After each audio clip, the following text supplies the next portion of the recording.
자, 여러분, 우리 교회가 정한 6월의 신앙의 목표, 아까 우리 주어에도 실려 있었는데 6월의 신앙의 목표가 무엇입니까? 은혜의 씨앗을 열매로 가꾸는 교회. 우리 다시 한번 크게 읽어볼까요? 시작. 은혜의 씨앗을 열매로 가꾸는 교회. 여러분들의 삶에 열매가 있어야 합니다. 여러분, 신앙이 살아있는 신앙, 믿음이 살아있는 믿음이라면 반드시 거기에는 열매가 있어야 한다는 것이죠.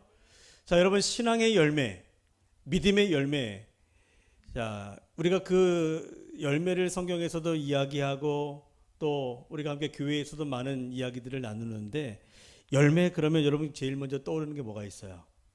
네, 아마 많은 분들이 속으로 생각하고 있을 거예요. 성령의 9가지 열매. 아마 이렇게 생각하고 있을 텐데, 자, 이 9가지 성령의 열매 우리에게 익숙하고 또 우리가 날마다 이 신앙을 통해서 맺어야 될 열매가 분명한데, 그 성령의 9가지 열매가 기록되어 있는 성경이 어디입니까? 갈라디아서예요. 갈라디아서 5장 22절 23절에 기록되어 있습니다. 우리가 이번에 이 갈라디아서를 제가 이제 설교 본문, 설교 텍스트로 정한 이유도 사실은 여기에 있는 거죠. 하나님이 우리 안에 심어주신, 우리의 인생 가운데 부어주신 은혜의 씨앗들이 있는데, 그 은혜의 씨앗을 우리가 어떻게 가꾸어 가야 될 것인지, 그리고 또 성도는 어떻게 복음 안에서 참된 믿음의 삶을 살아가야 하는지, 이 갈라디아서가 그것을 우리에게 분명하게 갈 길을 보여줍니다. 자, 여러분, 갈라디아서 여러분들이 한번 좀 이 6월에 깊이 한번 묵상하면서 읽어봤으면 좋겠는데, 이 갈라디아서는 사도 바울이 갈라디아 지역에 흩어져 있는 여러 교회들에게 보낸 서신입니다. 갈라디아 지역이라고 한다면 이 신약 시대에 오늘로 치면 터키, 옛날에 우리가 터키라고 불렀죠. 튀르키예라고 하는 그 나라 이 중부 지역에 해당되는 곳입니다. 자, 이스라엘에서 예루살렘에서 갈라디아까지 거리가 상당하거든요. 근데 바울이 거기까지 가서 복음을 전했고 또 거기에도 교회를 세웠다는 거예요. 자, 그런데 더 놀라운 게 있습니다. 바울이 그렇게 가서 애를 쓰고 또 고생하면서 복음을 전해서 겨우 교회를 세웠는데, 그런데 그 어렵게 복음이 전해지고 교회가 세워진 그곳에도 여지없이 거짓 교사들이, 이단들이 들어가더라는 거예요. 여러분, 이와 같이 복음이 전해지는 곳에는 언제나 그 복음을 방해하려고 하는 세력들도 뒤따릅니다. 항상 그래. 기독교 역사 속에, 교회의 역사 속에 늘 그런 일들이 반복되고 있습니다. 교회가 세워지는 곳에는 언제든지 그 교회를 허물고자 하는, 무너뜨리려고 하는 악한 세력들도 덩달아 활동을 합니다. 자, 갈라디아서는요, 지금으로부터 대략 2000년 전에 기록된 서신 아닙니까? 그런데 이 편지는 그 당시 바울이 갈라디아 교회들에게 평범한 안부를 전하기 위해서 쓴 편지가 아닙니다. 바울의 마음에 그 교회를 생각하면서 깊은 안타까움이 생겼어요. 어떤 그 놀라움이 있었습니다. 그의 마음에 거룩한 분노가 있었습니다. 왜냐하면 갈라디아 교회가 지금 영적으로 위험에 빠져 있고 흔들리기 시작했기 때문이에요. 그 흔들림의 근원은 다른 데 있지 않습니다. 복음에 있었어요. 복음의 문제. 정확히 말하면 갈라디아 교회가, 그 성도들이 참된 복음에서 떠나 거짓 교사들이 전하는 잘못된 가르침, 잘못된 복음, 소위 다른 복음을 믿고 따르게 되었다는 것입니다. 자, 우리 한번 6절을 다시 한번 읽어보도록 하겠습니다. 6절 시작. 그리스도의 은혜로 너희를 부르신 이를 이같이 속히 떠나 다른 복음을 따르는 것을 내가 이상하게 여기노라. 자, 갈라디아 교회는 처음에 바울이 전한 예수 그리스도 십자가 그 복음을 듣고 그리고 믿음 생활을 시작한 거예요. 교회가 있었고 사람들이 신앙생활을 하고 있었던 것이 아니라 바울이 가서 복음을 외치고 복음을 가르치고 그 복음을 전해 듣고 예수를 영접한 사람들이 생겨나기 시작하고 교회가 세워진 거죠. 그들은 모두가 예수님은 하나님의 아들이시고 그분이 우리의 죄를 대신하여 십자가에 달려 죽으심으로 우리의 모든 죄가 사해졌으며 우리는 오직 예수 그리스도를 믿음으로 구원받는다라고 하는 이 복음을 확실하게 믿었습니다. 처음에는 분명했어요. 구원은 오직 예수 그리스도이시다. 우리는 예수님의 십자가 은혜로 구원받는다. 사람의 공로나 어떤 행위가 아니라 오직 하나님의 은혜로 구원을 받는다. 이 복음에서 떠나지 않았습니다. 그런데 여러분, 시간이 지나면서 믿음 생활을 하면 할수록, 교회를 다니면 다닐수록, 예배를 드리면 드릴수록 점점 그 믿음이 더욱더 좋아지고 강해지고 또 흔들리지 말아야 되는데 그렇지 않고 반대로 이게 서서히 흔들리기 시작하는 거예요. 여러분, 믿음이 늘 한결같고 신앙이 늘 변함이 없으면 얼마나 좋습니까? 저는 여러분들의 믿음, 여러분들의 신앙이 언제나 변함없는 믿음, 그 신앙 되기를 소망합니다. 그렇게 되십시오. 그런데 사람의 마음이 얼마나 연약하고 또 얼마나 갈대와 같은지, 얼마나 쉽게 흔들리는지 너무나 안타까울 때가 많은데 갈라디아 교회가 바로 그러했습니다. 처음에는 얼마나 믿음이 충만했는지 몰라요. 그런데 시간이 지나면서 예수 십자가 복음에 대한 믿음이 서서히 약해지기 시작했습니다. 그들의 신앙생활을 하면 할수록 그들의 마음속에 그 신앙에 이런 생각이 들기 시작한 거예요. 정말 우리가 예수님만 믿으면 구원받을 수 있을까? 그렇게 귀한 구원, 그 좋은 천국을 가는 것이 아무 조건 없이 받을 수 있다는 것이 사실인가? 아니, 우리가 아무것도 하지 않고 믿기만 하면 된다는 것이 구원받는 길이라고 하는데 그거 너무 쉬운 거 아니야? 그래도 우리가 무언가를 더 해야 하나님께 인정받고 확실하게 구원을 받을 수 있는 거 아닌가? 이런 생각들이 고린도 교회 이 갈라디아 교회 성도들의 마음속에 들기 시작한 거예요. 여러분, 이 생각이 좀 그럴듯하게 들리지 않습니까? 아, 내가 예수만 믿으면 구원받는다. 사실 성경은 그렇게 말하지만 어딘가 좀 부족해 보여. 내가 구원받기 위해서는 예수를 믿을 뿐만 아니라 거기에 무언가를 더 해야 되지 않을까. 더 열심을 내서 봉사하고 헌신하고 예배드리고 선한 일을 행하고. 우리가 예수를 믿을 바에는 여러분 더 경건하게 믿고 더 철저하게 믿고 물론 그래야 합니다. 그러나 우리가 그렇게 생각하며 내가 예수 그리스도 한 분으로 충분하다고 생각하지 못하고 또 무언가를 더 해야 된다고 생각하는 거기에서부터 신앙의 오류에 빠지기 시작하게 된다는 거예요. 갈라디아 교회에 은밀하게 들어와서 성도들의 신앙을 흔드는 거짓 교사들이 이렇게 말합니다. 여러분, 예수를 믿는 것도 중요한데 거기에 2% 부족해요.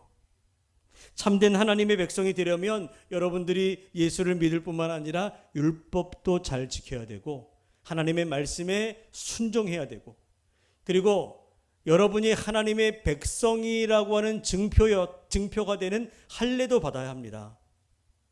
그래야 완전한 하나님의 백성이 되고 완전한 구원을 이룰 수 있습니다. 여러분, 이거 꼭 기억하십시오. 이렇게 거짓 교사들이 갈라디아 성도들에게 가르치기 시작한 거예요. 여러분, 이 말이 맞습니까? 틀립니까? 대답이 없어요. 그렇죠? 여러분들도 생각하니까 맞는 것 같기도 하고 또 틀린 것 같기도 하니까 대답을 못 하시는 것 같은데, 여러분, 예수도 잘 믿고 율법도 잘 지키고 말씀에 순종하고 물론 당연한 거죠. 그런데 문제는 이겁니다. 여러분들이 지금 맞는지 틀리는지를 선뜻 이렇게 대답을 못하는 애매모호하게 생각하는 것처럼 우리가 신앙에 대해서 애매모호해지다가 어느 순간에 이 갈라디아 교회들이 그랬어요. 그들이 믿는 복음 안에서 어느 순간 예수님이 점점 사라지기 시작하는 거예요. 예수도 믿고 율법도 잘 따르고 말씀에 순종하고 할례도 받고 이런 것들을 강조하다가 어느 순간에 예수도 믿고가 서서히 사라지기 시작하는 거예요. 그러면서 율법을 지켜야 한다. 말씀에 순종해야 된다. 할례를 받아야 한다. 이것만 강조하기 시작하는 거죠. 그러면서 서서히 십자가의 은혜는 희미해지고 예수님이 날 위해서 대신 지신 그 십자가 너무나 고귀한 너무나 귀한 그 보혈의 은혜, 그 은혜는 사라지고 오직 나의 행위를 통해 율법을 지키고 선한 일을 행하고 주의 말씀에 순종하는 그 자기 의가 드러나는 것, 이것이 강조되고 이것이 구원의 조건이 되기 시작하더라는 거예요. 바울은 그런 갈라디아 교회를 보며 처음에는 이해할 수가 없었습니다. 참 이상하다. 오늘 성경에서도 이상하게 여기노라라고 했는데 도무지 이해할 수 없는 거죠. 아니 처음에는 그렇게 기쁨으로 복음을 받아들였던 사람들이 아니 어떻게 그렇게 빨리 쉽게 돌아설 수 있을까? 처음에는 예수님의 은혜만으로 충분하다고 고백했던 사람들이 어떻게 다시 자기 노력으로 사람의 기준으로 신앙을 평가하려고 할까? 예수님께서 십자가에서 우리의 구원을 다 이루셨는데 다 이루었다라고 분명히 말씀하셨는데 왜 또 거기에 무언가를 더해야 된다고 생각하느냐? 바울은 이상한 거예요. 바울의 마음에 탄식이 생겼습니다. 그래서 바울이 붓을 들어서 갈라디아 교회에 편지를 보내는 거죠. 여러분, 이 바울 시대에 갈라디아 성도들이 따랐던 그 다른 복음들, 예수가 아닌 어떤 인간의 행위와 어떤 우리의 노력을 강조하는 그 신앙, 여러분 그 복음은 절대로 참된 복음이라고 할 수 없어요. 여러분 구원은 오직 예수 그리스도의 십자가로만 받습니다. 예수님께서 십자가에서 우리의 죄를 담당하셨고 그 보혈의 은혜로 우리가 죄의 사함을 받았습니다. 우리는 이 사실을 믿음으로 받아들이고 예수 그리스도께서 나의 구주가 되심을 믿음으로 고백할 때 우리는 하나님의 자녀로 거듭나게 되는 것입니다. 이게 복음이에요. 여기에 더 무엇도 첨가될 수가 없어요. 여러분 이 복음을 굳게 믿으시기 바랍니다. 우리의 구원을 위해서는 이 복음 하나로 충분합니다. 십자가면 충분한 거예요. 하나님의 은혜면 되는 겁니다. 구원에는 십자가 외에 다른 것이 없어요. 예수 그리스도의 십자가 복음이면 구원 끝난 겁니다. 그런데 갈라디아 교회 성도들이 이 복음 하나로는 충분하지 않다고 생각되는 거예요. 너무나 그 구원이 쉽게 주어진다고 생각하니까 예수님도 믿어야 되고 구원받으려면 또 다른 것이 필요하다고 생각하게 된 겁니다. 자, 그래서 바울이 갈라디아 교회에 다른 복음으로 인해서 신앙이 변질되는 것을 안타깝게 여기고 편지를 쓰게 된 것인데, 여러분 이 편지는 바울이 2000년 전에 갈라디아 교회를 향해서 쓴 것이지만 그 교회만을 위한 서신이 아니죠. 오늘 저와 여러분 우리 교회를 향해서 이 땅에 존재하는 모든 교회를 향해 쓰신 하나님의 편지입니다. 여러분 정말 예수님 한 분이면 충분하다고 믿습니까? 한번 고백해 보십시오. 여러분 예수님 한 분이면 충분하십니까? 정말 예수 그리스도의 십자가만이 우리의 살 길이라고 믿습니까? 정말 하나님의 은혜만으로 내가 하나님의 자녀가 되었다는 사실을 여러분 믿으십니까? 우리의 구원자이신 예수님만 바라보며 그 믿음의 길을 걷는 것이 우리의 소명이고 우리의 자랑인 것을 여러분 믿습니까?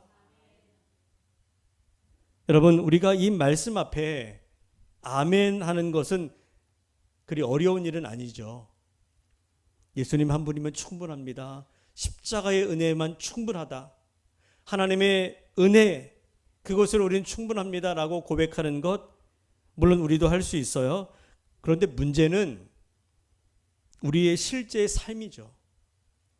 우리 입술의 고백이 문제가 아니라 그 고백에 따른 우리의 삶이 어떠한가? 입술로는 예수님 한 분이면 충분하다고 말하지만 실제로는 여러분 예수님이면 충분합니까?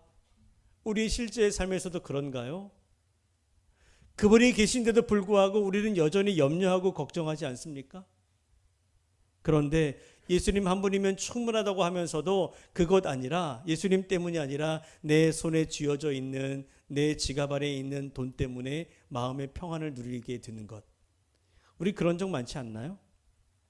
입술로는 모든 것이 하나님의 은혜라고 말하지만 실제로는 사람들이 나를 인정해 주고 칭찬해 줄 때 마음이 즐거울 때가 있습니다. 입술로는 나의 자랑은 십자가라고 고백하지만 실제로는 입만 열면 자녀 자랑, 내 형편 자랑, 내가 이만큼 이루었다라고 하는 자존심을 더 드러내고 싶을 때가 우리 안에 있다는 거죠. 입술로는 나는 하나님의 자녀라고 고백하지만 세상의 기준에 미치지 못할 때, 남들과 비교해 볼 때 내가 조금 더 모자란 것이 보이면 낙심하게 되고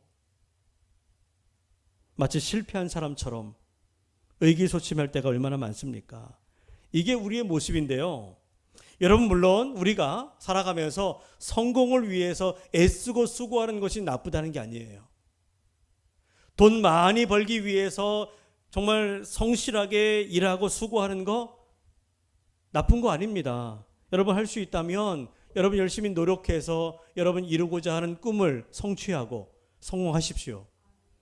또 돈 많이 버시기 바랍니다. 여러분, 내가 사랑하는 자녀들 잘 되라고 축복하고 우리 자녀들을 위해서 기도하는 거, 이게 왜 나쁩니까? 그렇게 해야죠. 우리 교회가 수적으로든 또 영적으로든 부흥하기를 소망하는 거 너무 중요하고 소중한 일이에요. 그런데 문제는 그것들이 우리의 신앙의 목적이 되고 우리 마음의 중심이 될 때 이게 문제가 되는 거예요. 성공이 내 인생의 목적이 되고 돈이 내 평안의 근거가 되고 자녀의 성취가 내 자랑이 되고 눈에 보이는 사역의 열매들이 우리의 믿음의 증거가 되려고 할 때 우리도 다른 복음을 따르게 되는 겁니다. 내가 뜻하지 않고 의도하진 않았지만 내 마음의 중심에 예수가 아닌, 십자가가 아닌, 하나님의 은혜가 아닌 다른 것들이 자리 잡고 있고 그것들을 추구하게 되고 그것이 우리의 전부라고 여기게 되는 순간부터 우리는 다른 복음을 따르게 되는 것입니다. 왜냐하면 그 순간부터 우리는 예수님이 아닌 다른 것들을 더 의식하고 의지하게 되기 때문이에요. 내가 의도하진 않지만, 내가 일부러 그런 것은 아니지만 내 중심에 무엇이 있느냐에 따라서 우리의 삶의 방향이 달라지는 거예요. 예수가 내 안에 계시고 십자가가 내 삶의 중심에 세우시게 되면 나의 삶은 언제나 주님을 향하게 될 수밖에 없어요. 그러나 세상의 가치와 세속적인 문화들, 또 우리의 욕심, 내가 원하고 바라는 것들이 내 안에 가득 채워지게 될 때 우리의 삶은 결국에 세상을 향할 수밖에 없습니다. 여러분, 길을 잘못 들면 목적지에 이를 수가 없어요. 아무리 열심히 걸어도 방향이 틀리면 내가 바라는 곳으로 갈 수가 없습니다. 저는 신앙도 마찬가지라고 생각해요. 우리가 아무리 열심히 예배를 드리고 봉사를 하고 주를 위해 헌신한다고 해도 내가 믿는 복음이 잘못되면, 이 복음의 기초가 흔들리고 잘못된 복음이 우리 안에 들어오게 되면 그 신앙은 생명의 길이 아니라 저주의 길로 가게 되어 있어요. 오늘 성경에서도 여러분 갈라디아서 오늘 본문이 사실은 6장부터 이제 10절까지의 말씀인데 그 말씀들을 쭉 보게 되면 바울이 갈라디아 교회를 향해서 이렇게 경고합니다. 너희 중에 누구라도 다른 복음을 전하는 자가 있다면 저주를 받을 것이다. 다른 복음을 전하고 다른 복음을 말하는 자는 저주를 받을 것이다. 여러분, 이 말을 곰곰이 생각해 보십시오. 다른 복음을 전하는 거짓 교사들만 저주를 받는다는 것입니까? 다른 복음이 문제이기 때문에 그걸 말하는 사람이 저주를 받는 것인데, 그러면 그 다른 복음을 따르는 자는 어떻겠습니까? 그도 역시 저주를 받을 수밖에 없는 거예요. 여러분, 우리는 참된 복음 안에 서야 합니다. 참된 복음을 믿고 따라야 합니다. 그러면 우리는 다시 복음으로 돌아가야 돼요. 세상이 주는 기준이 아니라 하나님의 은혜 위에 서야 합니다. 내가 가지고 있는 것들, 내가 이룬 것, 사람들이 나를 어떻게 평가하느냐, 이것이 아니라 예수 그리스도의 십자가만을 붙잡을 수 있어야 돼요. 우리의 신앙이 그렇게 돼야 합니다. 예수님 한 분이면 충분합니다. 십자가의 은혜면 충분합니다. 하나님의 사랑이면 충분합니다. 여러분들 이 믿음의 고백, 그 고백 위에 다시 굳게 설 수 있는 저와 여러분의 믿음이 되기를 주님의 이름으로 간절히 축원합니다. 여러분, 이 갈라디아 교회의 문제는요, 그들이 예수를 버리고 교회를 떠나서 전혀 다른 종교를 갖게 되는 것이 아니었어요. 바울이 안타깝게 여기는 것이 예수를 잘 믿다가 교회에 잘 다니다가 교회를 떠나서 다른 종교로 간 것 때문에 마음이 아파한 것이 아닙니다. 여러분, 갈라디아 교인들은요, 여전히 계속 예수님을 말하고 하나님을 말하고 복음을 말하고 여전히 교회를 다니고 예배를 드렸어요. 모이면 찬양하고 기도했습니다. 겉으로 볼 때는 너무나 열심히 신앙생활을 잘하고 있는 성도들이었습니다. 그들도 처음에는 예수님의 은혜면 충분합니다 라고 고백했죠. 그런데 어느 순간부터 그래도 내가 뭔가를 더 해야 될 것 같은 그런 불안함이 그들의 마음속에 있었던 거예요. 처음에는 십자가만을 붙들었는데 나중에는 자기 열심을 붙들고 살아가고 있는 모습을 보게 되는 거죠. 처음에는 하나님이 의롭다 하시는 그 은혜에 감사하면서 하나님이 나를 의롭다고 여겨주시는 것에 감사하고 감격했는데 나중에는 내가 이만큼 무언가를 했다라고 하는 자기 의를 자랑하기 시작하더라는 거예요. 여러분, 우리도 신앙생활을 오래 하다 보면 이런 신앙의 오류에 빠지기 쉽습니다. 처음에는 여러분 한번 생각해 보세요. 누구 얘기하는 건지. 처음에는 예수님의 은혜가 너무 감사해서 교회에 나오죠. 처음에는 나 같은 죄인을 구원해 주신 그 십자가 사랑이 너무나 고마워서 너무나 감격스러워서 그래서 우리가 주님을 예배합니다. 처음에는 하나님께서 나를 불러주셨다는 감격 때문에 너무나 감사해서 봉사도 하고 헌신도 하고 직분도 감사했어요. 그런데 시간이 지나면서 어느 순간 예수님은 뒤로 밀려나고 교회 일만 남을 때가 있습니다. 그러다 보니 기쁨으로 주님을 섬기며 예배하다가 주의 일을 감당하다가 예수님은 뒤로 밀려나고 교회 일만 남다 보니까 너무나 힘이 드는 거죠. 짐이 되고 십자가의 은혜는 희미해지고 내가 맡은 봉사만 생각하게 되고 그것만 중요하게 여길 때가 있습니다. 처음에는 은혜가 감사해서 섬겼는데 어느 순간부터 내 생각이 앞서고 내가 했던 것만 드러낼 때가 있죠. 처음에는 예배가 은혜였습니다. 하나님 앞에 나와 말씀을 듣고 찬양하는 것만으로도 감사했는데 시간이 지나면서 그 예배의 감격은 사라지고 형식과 또 순서만 남습니다.